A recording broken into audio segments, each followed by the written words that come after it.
So, ilan ng 8 na? Kaunting asukal. Kaunting toyo. So, yun lang. Kadali yan. Very simple. Yun. Hayuan mo. Lusitan mo ng kaunting tubig. Ayan. Isang ampalaya with tomato. Ayan, ni Habi na may itlog. That's it. Sabi naman niya, walang lasa. Manapin. Crispy.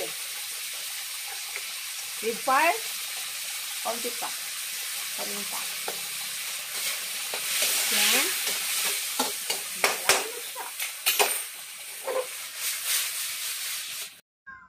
See the ampalaya. Wow.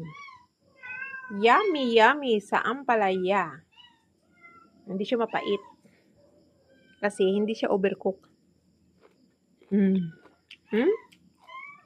Malamis-namis.